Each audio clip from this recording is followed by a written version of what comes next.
Hello, Bill Oakes here with Century 21.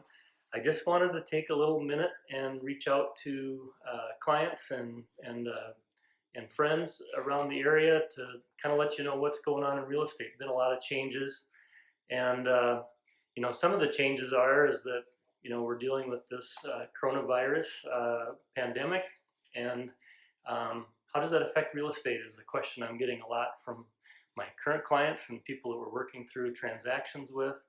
And for the most part, there's a fair amount of anxiety. That's pretty much to be expected. But as we're working through this, it's a real changing environment. For the most part, appropriately priced homes in the greater Bemidji area are very saleable still. And that's encouraging for me as an agent, but also for clients that are really needing to buy and sell.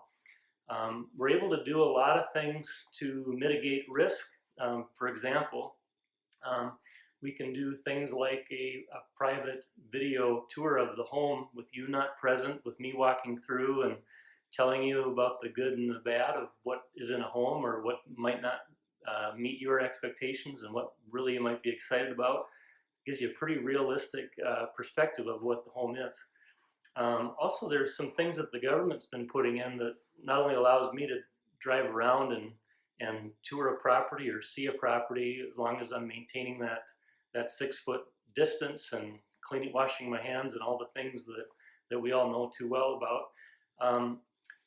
But they're doing some things in addition to that. So, for example, what happens if a house is not able to be vacated for an appraisal? Things we had never thought about before, right? The appraisers right now are able to actually appraise a house from the exterior, allowing that transaction to move forward towards closing. And so that's a cool deal.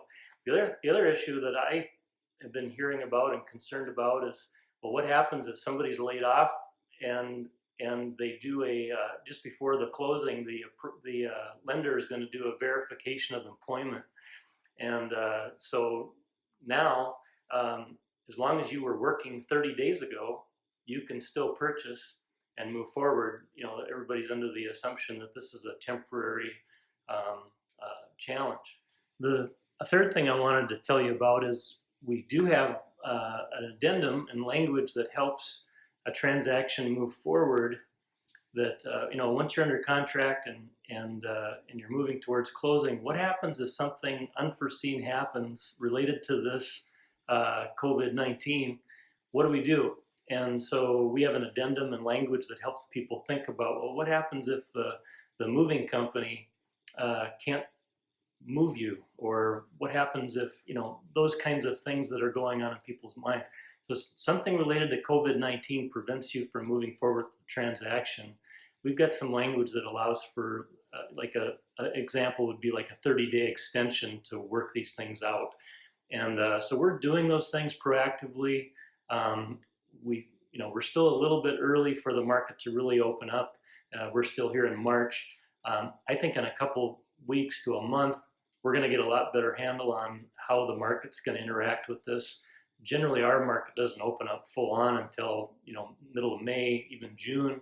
So still a good time to be talking to your agent, to me hopefully, and working through these things and figuring out what strategy is best for you.